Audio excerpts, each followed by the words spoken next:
राम मंदिर में घुस के भगवान राम का पैसा चुराने वाले इस दुनिया में आ चुके हैं।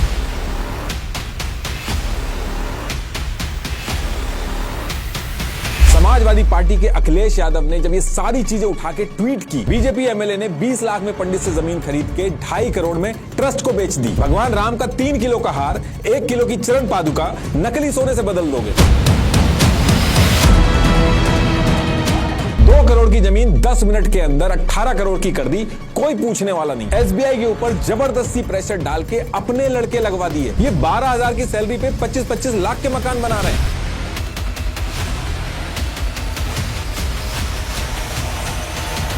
आम आदमी पार्टी के संजय सिंह ने मंदिर के 11 लैंड डॉक्यूमेंट जब एसआईटी को पकड़ाए, इन्होंने छुप के मंदिर का जो काउंटिंग रूम था उसमें हिडन कैमरा लगवा दिए। 15 में से 12 लोग बीजेपी गवर्नमेंट ने राम मंदिर ट्रस्ट में ऐसे डाले, राम मंदिर के कंस्ट्रक्शन में 40% कमीशन लेते हुए इनके हाथ नहीं कांपे। गरीब के जुड़े हुए हाथों से चढ़ाए हुए पैसों को ये चुरा के ले गए। देखिए, अयोध्या के अंदर राम मंदिर में डेली लाखों लोग दर्शन करने आते हैं। इनमें से कोई बूढ़ा किसान होता है जो अपनी फसल काटने के बाद उसमें से एक हिस्सा भगवान राम को चढ़ाने आता है। कोई माँ होती है जो घर के खर्चे में से कटौती करके नोट जोड़ जोड़ के लेके आती है। कोई मजदूर होता है जिसकी कोई विश पूरी होती है और वो उस खुशी का टुकड़ा भगवान राम तक पहुंचाना चाहता है। ये जितने लोग राम मंदिर में आते हैं, ये सिर्फ एक विश्वास के साथ घंटों लाइन में लगते हैं कि जो पैसा इन्होंने चढ़ाया है वो सीधा भगवान राम तक पहुंचेगा। लेकिन इन्हीं लाखों करोड़ों लोगों के साथ विश्वासघात कर दिया गया है। आपने अपनी जिंदगी में हर तरीके का स्कैम और लूट के बारे में सुना होगा, बैंक की लूट, घरों की, तिजोरियों की। लेकिन अब दुनिया में ऐसे लोग पैदा होकर घूम रहे हैं जो राम मंदिर के अंदर घुस के भगवान राम के नाम का चढ़ावा चुराने पे उतारू हो गए हैं। चारों तरफ टीसीएस के CCTV cameras, audit team, state bank of India का स्टाफ, देश के सबसे सिक्योर कैश रूम में से एक। लेकिन उसके बाद भी जिन लोगों पे भरोसा करके राम मंदिर के दान की निगरानी का जिम्मा दिया था, उन्हीं के नाम आज एफआईआर में है। और ये सारे लोग जिन पे भरोसा किया गया था, एक गैंग की तरह मिलकर ऑपरेट कर रहे थे। अब क्वेश्चन ये है कि कैमरे के सामने, ऑडिट के नीचे, बैंक के सिस्टम के अंदर मिलके ये सारी चीजें करी कैसे गई। देखिए, 9 नवंबर 2019 को जब सुप्रीम कोर्ट ने राम मंदिर बनाने का फैसला दिया तो उसके साथ साथ एक ट्रस्ट बनाने का भी ऑर्डर दिया था, ताकि राम मंदिर कैसा बनेगा, पैसा कैसे मैनेज होगा, ये सारी चीजें ये ट्रस्ट करवा सके। और ये बहुत ही नॉर्मल चीज है। इंडिया में जो भी बड़े बड़े मंदिर है, माँ वैष्णो देवी मंदिर, शिरडी साईं बाबा, तिरुपति, इन सारे मंदिरों के भी ऐसे ही ट्रस्ट है जो मंदिर को मैनेज करते हैं। और ये ट्रस्ट पैसा कैसे ले रहा है, उसका क्या किया जा रहा है, मैनेजमेंट कैसा चल रहा है, इस पे स्टेट गवर्नमेंट की निगरानी रहती है। और अगर आप चाहो तो आप आरटीआई डाल के मंदिर के अंदर क्या चल रहा है ये आप पता कर सकते हो, ये आपका हक है। लेकिन राम मंदिर के केस में क्या होता है कि एज पर कोर्ट ऑर्डर, जब 3 महीने के बाद 5 फरवरी 2020 को जब बीजेपी गवर्नमेंट ने श्री राम जन्मभूमि तीर्थ क्षेत्र नाम से राम मंदिर के लिए ट्रस्ट बनाया, तो इसमें इन्होंने एक चीज की, इस ट्रस्ट को इन्होंने एक ऑटोनॉमस ट्रस्ट बनाया। मतलब कि ये ट्रस्ट एक प्राइवेट ट्रस्ट की तरह रन करेगा, जिसमें गवर्नमेंट का कोई रोल नहीं होगा। अब बीजेपी गवर्नमेंट ने राम मंदिर के ट्रस्ट को ऑटोनॉमस बना के गवर्नमेंट के कंट्रोल से तो बाहर कर दिया। तो ऑन पेपर तो ये ट्रस्ट गवर्नमेंट के कंट्रोल से बाहर दिख रहा था। आप इसमें बाकी मंदिरों की तरह आरटीआई वगैरह नहीं डाल सकते थे। लेकिन ट्रस्ट के अंदर जो लोग रखे गए वो ऐसे रखे गए जिनके कनेक्शन बीजेपी गवर्नमेंट से थे। और ऐसा मैं इसलिए कह रहा हूं क्योंकि 15 में से 12 मेंबर खुद बीजेपी गवर्नमेंट ने नॉमिनेट किए। जैसे नृपेंद्र मिश्रा, ये 2014 से 2019 तक पीएम नरेंद्र मोदी के प्रिंसिपल सेक्रेटरी थे। ऐसे ही ट्रस्ट में वीएचपी और आरएसएस के लोग भी थे। जैसे बीजेपी गवर्नमेंट ने ट्रस्ट का जनरल सेक्रेटरी चंपत राय को बनाया। ये बचपन से आरएसएस से जुड़े थे, लेकिन फिर जब राम मंदिर आंदोलन हुआ तो इसमें आरएसएस ने इनको वीएचपी में भेजा। तो ये विश्व हिंदू परिषद के इंटरनेशनल वाइस प्रेसिडेंट भी थे। ऐसे ही कंस्ट्रक्शन कमेटी का मेंबर कामेश्वर चौपाल जी को बनाया गया। ये बीजेपी के एमएलसी भी रह चुके थे। ऐसे ही डॉक्टर अनिल मिश्रा, ये आरएसएस के अवध रीजन के प्रांत कार्यवाह थे। इस ट्रस्ट में इनको सेल्स और परचेज संभालने का काम दिया गया। इनका जो ऑफिस था मंदिर के डोनेशन काउंटिंग सेंटर के जस्ट बगल में ही था। तो कहने का मतलब है कि ऑन पेपर ये ट्रस्ट गवर्नमेंट के कंट्रोल से बाहर था, एक ऑटोनॉमस ट्रस्ट था, गवर्नमेंट का कोई रोल नहीं था। लेकिन ट्रस्ट के अंदर बीजेपी गवर्नमेंट से कनेक्शन रखने वाले लोग थे। तो ऑटोनॉमस ट्रस्ट होने की वजह से मंदिर को बनाने में कितना खर्चा हुआ, कितना चंदा आया, गवर्नमेंट ये सारी जानकारी देने से मना कर सकती है। आप बाकी मंदिरों के ट्रस्ट की तरह राम मंदिर के ट्रस्ट में आरटीआई नहीं डाल सकते। इनफैक्ट आरएसएस के भी कई मेंबर्स थे, उन्होंने इस ट्रस्ट के ऊपर आरटीआई भी डाली थी, लेकिन गवर्नमेंट ने इसकी रिगार्डिंग कोई डिटेल नहीं दी। आरएसएस के फॉर्मर मेंबर कैलाश चंद्र मुंद्रा, इन्होंने आरटीआई डाल के ट्रस्ट को जो टैक्स में छूट दी गई थी, इसके रिगार्डिंग इंफॉर्मेशन मांगी थी। तो सीबीडीटी ने मना कर दिया था कि ये ट्रस्ट एक ऑटोनॉमस बॉडी है। तो कहने का मतलब है कि गवर्नमेंट ने ट्रस्ट बनाया, गवर्नमेंट ने अपने लोग अपॉइंट किए, गवर्नमेंट ने खुद टैक्स में छूट दी, लेकिन जो डोनेशन आ रही थी उसके हिसाब के लिए अगर आरटीआई डाली जाए तो उस केस में आपको डिटेल्स नहीं दी जाएंगी। पब्लिक पैसा दे सकती है लेकिन उसका हिसाब नहीं ले सकती। और ये डिटेल मैं बार बार इसलिए अभी बता रहा हूं क्योंकि आगे जो मैं बताने वाला हूं उसका कोर यही है। तो अब देखिए, ये ट्रस्ट जब बन गया और इसके बाद राम मंदिर का कंस्ट्रक्शन स्टार्ट हुआ तो अयोध्या के अंदर जो स्टेट बैंक ऑफ इंडिया था, यहां पे ट्रस्ट का एक जीरो बैलेंस का करंट अकाउंट खोल के पूरे देश से डोनेशन आना चालू हुआ। और ये जो पूरा डोनेशन लेने का जो प्रोसेस था और जो राम मंदिर का कंस्ट्रक्शन चल रहा था, जब ये सारी चीजें चल रही थी तो इसके 7 महीने बाद नवंबर 2020 को ट्रस्ट के जो टॉप ऑफिशियल्स थे, इन्होंने क्या किया, इन्होंने एक प्राइवेट ऑडिट फर्म को बुलाया और पूरे प्रोसेस को ऑडिट करवाया। अब इस ऑडिट फर्म ने आके जब ऑडिट किया तो as per Indian Express report, इस ऑडिट फर्म ने कहा कि जिस तरीके से ये पूरे ट्रस्ट का मैनेजमेंट चल रहा है ये हाईली अनप्रोफेशनल है, इससे बहुत बड़ी दिक्कत खड़ी हो जाएगी। इसमें ना तो कोई सिस्टमैटिक रिकॉर्ड मेंटेन हो रहा है, ट्रांजैक्शन भी ऐसी की जा रही है जिसमें सेकंड और थर्ड चेक नहीं है। और फर्म ने कहा कि अगर इसको जल्दी से जल्दी नहीं सुधारा गया तो चोरी और इनएप्रोप्रिएट ट्रांजैक्शन होने लगेंगे। ऑडिट फर्म ने ये जो वार्निंग दी थी इसके ऊपर काम होना चाहिए था, लेकिन हुआ इसका उल्टा। इस वार्निंग के बाद प्रोसेस को सही करने की बजाय ऑडिट फर्म की इस वार्निंग की फाइल को दबा दिया गया। ट्रस्ट की वेबसाइट पर ना कोई एसओपीज, ना कोई इंटरनल ऑडिट रिपोर्ट, कुछ भी मेंटेन नहीं किया गया। और इसके बाद भी कंस्ट्रक्शन का काम ऐसे ही चलता रहा। अब जब कंस्ट्रक्शन का काम चल रहा था तो एक दीनानाथ वर्मा नाम से एक कंस्ट्रक्शन इंजीनियर था जो इस कंस्ट्रक्शन के काम में लगा हुआ था। तो एक दिन काम करते करते इसने नोटिस किया कि ये जो एल्यूमिनियम के काम का जो बिल है ये जानबूझ के 1.5 गुना ज्यादा बनाया जा रहा है। अब ये चीज देख के दीनानाथ वर्मा ने जाके कॉन्ट्रैक्टर से बात की तो उसने बोला कि 40% कमीशन हमें ट्रस्ट के अंदर डॉक्टर अनिल मिश्रा जो है उनको देना पड़ता है, इसलिए ये तो करना ही पड़ेगा। अब एज पर दीनानाथ वर्मा इन्होंने जाके ऑब्जेक्शन किया तो सबसे पहले इनकी पेमेंट रोकी गई और फिर इनको इनकी जो इंजीनियरिंग की ड्यूटी थी इससे हटा दिया गया। और ये जो डिटेल मैंने आपको बताई ये दीनानाथ ने खुद बताई कि उनको जान से मारने तक की धमकी दी गई। एएनआई और न्यूज़ग्राम ने भी इसको रिपोर्ट किया, लेकिन जिस टाइम पे ये इंसिडेंट हुआ था उस समय ये बात ज्यादा नहीं फैली, उस समय दब गई थी ये बात। तो काफी टाइम तक कुछ नहीं होता है और फिर राम मंदिर का जो कंस्ट्रक्शन था वो कुछ ही सालों के अंदर पूरा हो जाता है और 23 जनवरी 2024 को राम मंदिर को लोगों के लिए खोल दिया जाता है। और खोलते ही ऑन एन एवरेज शुरू में ही 8 से 13 लाख रुपए का चढ़ावा आने लगता है और फेस्टिवल्स में ये बहुत ज्यादा बढ़ जाता था, 50 से 60 लाख रुपए तक चढ़ावा पहुंचने लगा। ये सारी चीजें मैनेज करने के लिए 4 ऑटोमेटिक हाईटेक काउंटिंग मशीन लगाई गई, computerised receipt counter, extra donation box रखे गए। लेकिन डे बाय डे चढ़ावा इतनी तेजी से बढ़ने लगा कि इसको मैनेज करना आसान नहीं हो रहा था। और इसको मैनेज करने के लिए ट्रस्ट ने फिर 2 चीजें की। एक तो राम मंदिर से 200 मीटर दूर फैसिलिटी सेंटर के एक बड़े से बेसमेंट के अंदर सिक्योर काउंटिंग रूम बनाया गया, सीसीटीवी वगैरह सारी चीजें लगा दी गई ताकि जो भी चढ़ावा है इसके अंदर काउंटिंग सही से हो सके।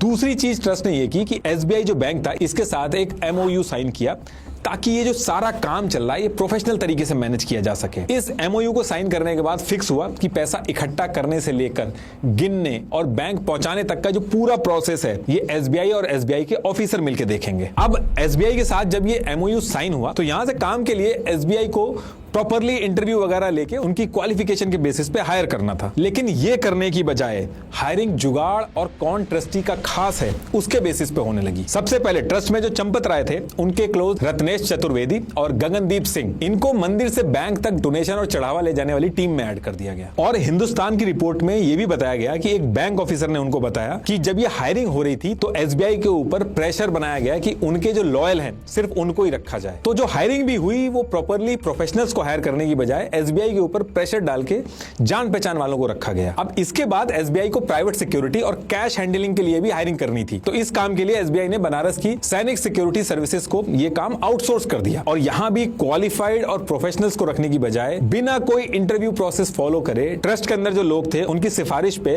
अयोध्या के लोकल लोगों को रखना शुरू कर दिया गया। और ये चीज मैं क्यों कह रहा हूं वो भी बताता हूं आपको। मनीष यादव ये चंपत राय के ड्राइवर का भतीजा था, इसको सैनिक सिक्योरिटी सर्विस पे प्रेशर बना के कैश काउंटिंग के काम के लिए रखा गया। ऐसे ही अनुकल्प मिश्रा ये लव कुश मिश्रा का जीजा था, ये दोनों के दोनों ट्रस्ट के मेंबर अनिल मिश्रा के रिश्तेदार हैं। इन दोनों को नोटों की गिनती और जो चढ़ावा था उसका वाउचर तैयार करने के लिए रखा गया। चंपत राय के पर्सनल ड्राइवर रमाशंकर उर्फ टीनू यादव, ये मंदिर के अंदर की एडमिनिस्ट्रेटर, सारे इंपॉर्टेंट काम, वीआईपी विजिट, स्ट्रांग रूम की चाबी और कैश काउंटिंग, सब जगह इनका इन्वॉल्वमेंट रखा गया। और ये जितनों के मैं नाम ले रहा हूं, इन सब की ये 20 से 22 हजार तक की सैलरी थी, कुछ की 12-12 हजार भी सैलरी थी। लेकिन अभी आगे देखिएगा आप, ये सारे के सारे अभी करोड़पति बनेंगे। थोड़ा सा वेट करिए। अब हायरिंग वगैरह सारी जब पूरी हो गई तो उसके बाद मंदिर के अंदर प्रोसेस वगैरह सेट किए गए। रूल के हिसाब से मंदिर के अंदर जगह जगह दान पेटियां लगा दी गई। ये दान पेटियां जब भर जाती थी तो इनको ट्रस्ट और बैंक के 4 लोगों के सामने खोला जाता था और फिर इन पैसों को लोहे के बक्से में डाल के ताला लगा के मंदिर से 200 मीटर दूर जो फैसिलिटी सेंटर के बेसमेंट में इन्होंने एक जो रूम लिया था उसमें ले जाया जाता था। और इस रूम के अंदर सीसीटीवी की निगरानी में बक्सों को रख दिया जाता था, जिसको अर्जुन देव नाम का एक रेडियो मेंटेनेंस ऑफिसर संभालता था। और फिर इसके बाद इसी रूम के अंदर सीसीटीवी के अंदर 2 शिफ्ट में काउंटिंग करी जाती थी। एक शिफ्ट मॉर्निंग में 8 से दिन में 2 बजे तक रहती थी, दूसरी शिफ्ट 2 बजे से रात के 8 बजे तक होती थी। टोटल 50 लोग इस काउंटिंग रूम में प्रेजेंट होते थे। काउंटिंग के टाइम पे इन 50 लोगों में से 24 लोग सिर्फ पैसा गिनने वाले होते थे। ये कहने के लिए तो सैनिक सिक्योरिटी सर्विस के लोग थे, लेकिन इनको ट्रस्टी के जो क्लोज थे उनकी सिफारिश से रखा गया था। और इन 24 लोगों के ऊपर 12 ट्रस्ट के बंदे निगरानी रखते थे और इन दोनों के ऊपर 14 लोग स्टेट बैंक ऑफ इंडिया और ऑडिट टीम के होते थे। तो टोटल 50 लोग इस तरीके से काउंटिंग करते थे और इन सब के ऊपर सीसीटीवी लगे होते थे, जिसका पूरा इंफ्रास्ट्रक्चर टीसीएस संभालती थी। और जब ये काउंटिंग होती थी तो कहीं भी जाना अलाउड नहीं होता था, सिर्फ बगल में जो टॉयलेट था वहां जाना अलाउड था और सिर्फ खाना खाने के लिए अलाउड था। और ये जो 50 लोग थे, ये जो काउंटिंग में इन्वॉल्व थे, इनमें सारे जुगाड़ से ही रखे गए थे।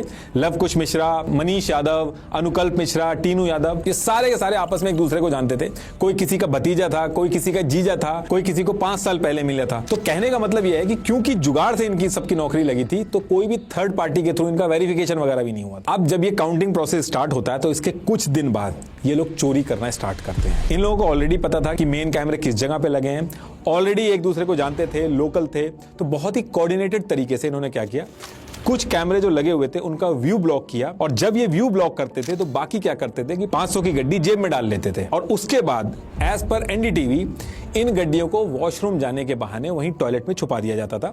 और जब पूरा दिन खत्म होता था तो गड्डियां निकाल के मंदिर से बाहर चले जाते थे और फिर आपस में बांट लेते थे। काफी टाइम तक ये जो कर रहे थे किसी को हवा नहीं लगी। लेकिन फिर ईयर 2025 की स्टार्टिंग में ट्रस्ट के कुछ ऑफिशियल्स थे, उनको शक हुआ क्योंकि सारे नोट के कंपैरेटिवली 500 के नोट की जो गड्डियां थी वो बहुत ज्यादा कम हो रही थी बाकी नोटों के कंपैरेटिवली। तो ट्रस्ट के ऑफिशियल्स जो थे उनको शक हुआ कि शायद कहीं चोरी ना हो रही हो। तो इन्होंने क्या किया, इन्होंने एसबीआई के रिप्रेजेंटेटिव्स को बुलाया, उनके साथ मिलके एसओपीज बनाई, जिसमें इन्होंने कुछ रूल सेट किए। और रूल ये थे कि इनको बिना जेब वाले कपड़े पहनाए जाएंगे। दूसरा ये था कि सैनिक सिक्योरिटी सर्विस के कुछ और एक्स्ट्रा गार्ड जो होंगे उनको भी काउंटिंग रूम में लगा दिया जाएगा। रैंडम चेक्स किए जाएंगे, उनकी भी डेट वगैरह मेंशन कर दी गई। और यह कहा गया कि 180 दिन तक की जो सीसीटीवी फुटेज होगी उसको सिक्योर करके रखना ये मैंडेटरी होगा। अब ये एसओपीज वगैरह बंद तो गई, लेकिन हैरानी की बात यह है कि कोई भी रूल ही फॉलो नहीं हुआ। जो बिना पॉकेट के कपड़े पहनने थे वो फॉलो नहीं हुए। 180 दिन की जो फुटेज सिक्योर करके रखनी थी उसकी बजाय 45 डेज की फुटेज स्टोर करके रखी जाने लगी, बाकी सब डिलीट कर दी जाती थी। घर जाते टाइम जो तलाशी वगैरह करनी थी वो भी नहीं हुई। अब रूल्स तो फॉलो नहीं हुए, लेकिन जिस तरीके से ये लोग धीरे धीरे करके गड्डियां उठा रहे थे इसको करना भी डे बाय डे मुश्किल होता जा रहा था, क्योंकि एक्स्ट्रा गार्ड्स वगैरह भी आ गए थे काउंटिंग रूम में। तो ये सारे लोगों ने मिलके एक नया तरीका इजाद किया पैसे चोरी करने का। देखिए, राम मंदिर के अंदर जब दान पेटी खोली जाती है तो उसमें मिक्स नोटों का ढेर निकलता है। इसमें 10 के, 50 के, 500 के सारे नोट मिक्स रहते हैं। तो पहले इनको छांट के अलग अलग गड्डियां बनाई जाती हैं और फिर हर गड्डी में ठीक 100 नोट रखे जाते हैं और फिर उसके बाद गड्डियां गिनी जाती है ताकि नोट गिनने में आसानी हो। मान लो अगर एक 500 रुपए की गड्डी है तो उसमें 500 के 100 नोट होंगे, मतलब कि 50,000 रुपए होंगे। तो इस चीज के अंदर इन लोगों ने क्या तरकीब निकाली, जो 100 नोटों की अलग अलग गड्डियां होती थी उन गड्डियों में इन्होंने 100 की जगह 100 से ज्यादा नोट डाल दिए, 120 नोट डाल दिए। अब इससे हुआ ये कि मान लो अगर 500 रुपए की गड्डी है उसमें 100 नोट होने चाहिए थे तो उसकी जगह इन्होंने 120 नोट डाल दिए, तो उसमें 50,000 की जगह 60,000 रुपए हो गए। लेकिन ऊपर से जब वाउचर बन रहा है तो उसके ऊपर 50,000 ही लिखा जा रहा है, जबकि उसके अंदर 60,000 है। काउंटिंग में उनको 100 नोटों की गड्डियां समझ के काउंट किया जा रहा है। उसमें किसी को यह नहीं पता कि उसके अंदर 120 नोट डाल रखे हैं। और इन गड्डियों का जो वाउचर बनाया जाता आता था, इसका काम अनुकल्प मिश्रा के पास था। और जब ये सारी चीजें बन जाती थी, गड्डियां बन जाती थी, गड्डियों के अंदर ज्यादा नोट पड़ जाते थे, वाउचर बन जाते थे, तो मंदिर से इन नोटों की गड्डियों को बैंक ले जाने का जो काम था वो रत्नेश, गगनदीप और टिन्नू लेके जाते थे। और ये लोग क्या करते थे कि डिपॉजिट करने से पहले ही गड्डियों में जो एक्स्ट्रा नोट होते थे उनको निकाल लेते थे। तो इसकी वजह से किसी को पता ही नहीं चल पाता था।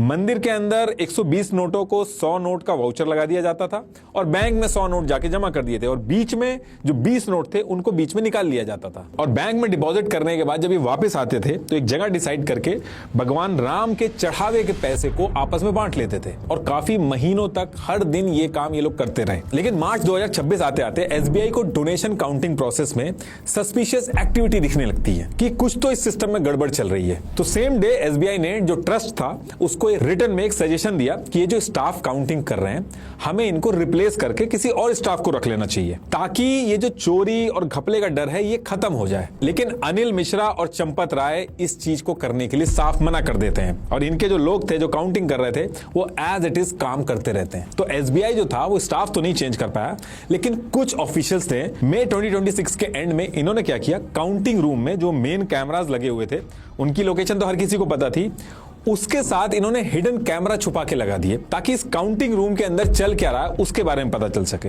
अब हिडन कैमरा ये लोग काउंटिंग रूम में लगा के चले जाते हैं, और फिर 4 जून 2026 को ये जो इन्होंने हिडन कैमरा लगाए थे इसकी एक वीक की फुटेज खोल के देखना स्टार्ट करते हैं। और जैसे ही ये लोग फुटेज खोल के देखते हैं लोग भौचक्के रह जाते हैं। इसमें ये लोग देखते हैं कि काउंटिंग रूम के अंदर ये लोग जानबूझ के सीसीटीवी कैमरा के सामने खड़े हो जा रहे थे और दूसरे लोग गड्डियां उठा के अपने कपड़ों में छुपा रहे थे, और जिसमें अविनाश शुक्ला जो था वो सबसे आगे दिख रहा था। अब ये पूरा सबूत जो था वो सामने आ चुका था, और ये बात जैसे ही आउट हुई तो इसके अगले ही दिन 5 जून 2026 को ट्रस्टी जो थे उनको भी पता चल जाता है, और अविनाश के घर पे पुलिस और ट्रस्ट के रिप्रेजेंटेटिव को भेजा जाता है। और इसके घर पे ये जो 20 से 22 हजार की जॉब करने वाला अविनाश था, इसके घर से 1 से लेके $100 के नोट मिलते हैं क्योंकि बाहर से भी चंदा आता था। साथ में 20,39,220 रुपीस का कैश मिलता है। करीब 58 लाख की चीजें मिलती हैं। अब यहां पे इसके खिलाफ प्रूफ भी मिल गए, इसको अरेस्ट भी कर लिया गया, लेकिन बात दबाने के लिए कोई भी फॉर्मल एफआईआर नहीं करवाई गई। अब ये जितने भी लोग मिलकर चोरी कर रहे थे काउंटिंग रूम के अंदर, इनकी सैलरी बहुत कम थी,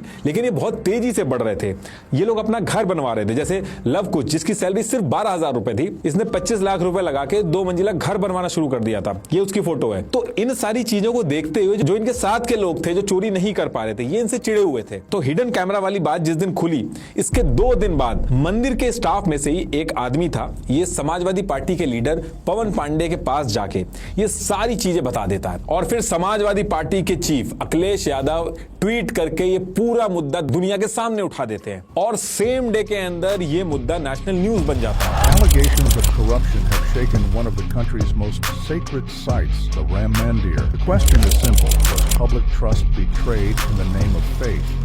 And if so, who is responsible? जब शुरू में न्यूज आई तो जनरल सेक्रेटरी चंपत राय ने कहा कि ऑडिट होती रहती है, कोई परेशान होने वाली बात नहीं है। श्री राम जन्मभूमि तीर्थ क्षेत्र अपने भिन्न भिन्न कार्यों का ऑडिट समय समय पर करता रहता है। लेकिन सेम वीक के अंदर इसी ट्रस्ट का एक फॉर्मर अकाउंट्स इंचार्ज था महिपाल सिंह, ये सामने आता और ये बताता है कि 2020 से 2021 में जब वो ट्रस्ट में काम कर रहा था तब से चोरी हो रही है यहाँ पे। और इसके साथ साथ बोला कि ये जो श्रद्धालु आते हैं मंदिर में, वो भीड़ होने की वजह से ये जो सोना और चांदी होता है ये ट्रस्ट ऑफिस में जमा करने की बजाय वहीं डोनेशन बॉक्स में डाल देते हैं, और फिर यहाँ से ये जो टीनू यादव था ये डोनेटेड ज्वेलरी की फोटो खींचकर चंपत राय को भेजता था। और इसके साथ इसने बोला कि इसने खुद चांदी के गहनों से भरे हुए 10 अलग अलग चेस्ट बॉक्स बिना किसी हिसाब के, बिना किसी रिसिप्ट के लेके जाते हुए उस टाइम पे देखा। और इस चीज की जब इसने शिकायत करी तो महिपाल को निकाल दिया गया। और महिपाल के सामने आने के बाद बीजेपी के फॉर्मर एमपी बृजभूषण शरण सिंह ने, इन्होंने भी बोल दिया डोनेशन चोरी और मिसयूज की सारी डिटेल उनके पास है,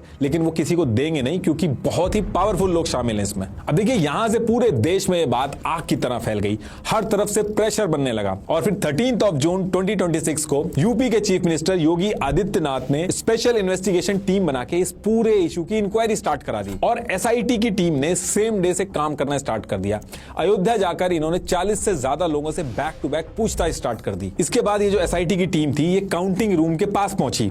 जैसे ये लोग काउंटिंग रूम के बगल में जो वॉशरूम था उसके अंदर घुसे तो वॉशरूम में 2.5 लाख रुपए वॉशरूम के अंदर कैश पड़े हुए मिले। और यही वो मोमेंट था जहां से सबके कान खड़े हो गए कि चोरी तो चल रही है यहाँ पे। इसके बाद एसआईटी की टीम कैमरे से फुटेज निकलवाने पहुंचती है, तो वहां जाके पता चलता है कि 7 से 8 महीने की सीसीटीवी फुटेज डिलीट कर दी गई है, जबकि रूल में ये चीज मेंशन करी गई थी कम से कम 180 दिन की फुटेज सिक्योर रहनी चाहिए। अब एसआईटी की टीम सीसीटीवी कैमरे को हैंडल जो करता था रेडियो मेंटेनेंस ऑफिसर अर्जुन देव, इसके पास पहुंचती है। मंदिर का जो पूरा कंपाउंड था उसमें जो 1600 कैमरास लगे थे, इनका कंट्रोल इस एक आदमी के अंडर में था।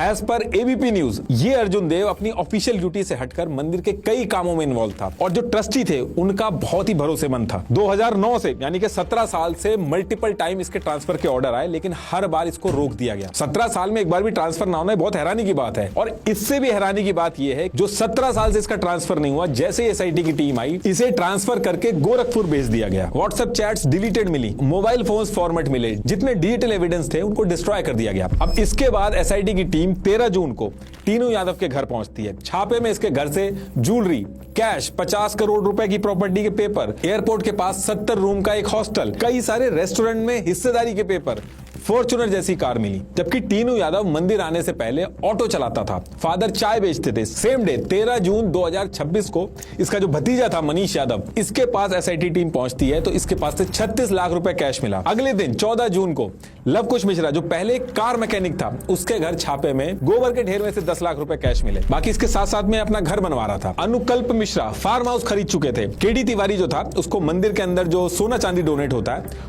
उसको संभालने की जिम्मेदारी दी गई थी। ये 1.5 करोड़ की जमीन खरीद चुका था। तो 23 जून 2026 तक एसआईटी ने जितनी भी इंक्वायरी करी, प्रिलिमिनरी रिपोर्ट सबमिट की, लेकिन दिक्कत इसमें यह थी कि ये जो रिपोर्ट थी additional chief secretary Sanjay Prasad को सबमिट की गई। अब आप कहोगे कि संजय प्रसाद को सबमिट कर दिया तो इसमें कौन सी बहुत बड़ी चीज हो गई। ये इस वेबसाइट पे जाके आप ट्रस्ट मेंबर वाले सेक्शन देखिए। ट्रस्ट के मेंबर में खुद संजय प्रसाद का नाम मेंशन है। अब आप अगर इसको देखोगे तो जांच हो किसकी रही है? ट्रस्ट के सिस्टम की जांच हो रही है और जांच होने के बाद रिपोर्ट किसके पास जा रही है? ट्रस्ट के ही मेंबर के पास जा रही है।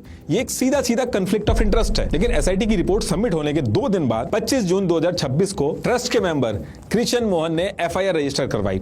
टोटल 8 लोग, जिसमें अविनाश शुक्ला, अनुकल्प मिश्रा, लव मिश्रा, मनीष यादव, ये सारे नाम आप स्क्रीन पे देख लेना, इनके ऊपर एफआईआर दर्ज हुई और इनको उठा के जेल में डाल दिया गया। और जेल में पहुंचने के बाद जब पुलिस ने अविनाश शुक्ला के ऊपर प्रेशर बना के इंक्वायरी स्टार्ट की तो अविनाश ने कहा कि इस पूरे सिस्टम में डॉक्टर अनिल मिश्रा इनके साथ थे। ये अपने साथ 100 लड़कों को लगा के राम मंदिर के अंदर ये पूरा सिंडिकेट चला रहे थे। हालांकि ये चीज अभी तक प्रूव नहीं हुई है, ये सिर्फ एलिगेशन है। लेकिन ये खबर आते ही हर तरफ हल्ला हो गया। अपोजिशन कह रही है कि इतने करोड़ का घोटाला हो गया, लेकिन अभी भी छोटे मोटे लोगों को पकड़कर उनके ऊपर सारा ब्लेम डाल दिया गया है। जो ताकतवर लोग हैं उनको बचाया जा रहा है। इनफैक्ट संतोष दुबे जो खुद राम जन्मभूमि आंदोलन से जुड़े थे, इन्होंने डायरेक्ट चंपत राय और अनिल मिश्रा को चोर बताते हुए कहा है कि एसआईटी कुछ भी नहीं करेगी, सिर्फ लीपापोती का काम करेगी। अब देखिए, जब ये सारी चीजें चल रही थी तो 25 जून 2026 को सबसे बड़ा झटका दिया आम आदमी पार्टी के संजय सिंह ने। ये 25 जून 2026 को ही जो एसआईटी की टीम थी, इनके पास इन्होंने राम जन्मभूमि के लिए जो 11 लैंड डील हुई थी उसके डॉक्यूमेंट दिए इन्होंने। ये उसकी फोटो है, एक बार आप पॉज करके देख लेना।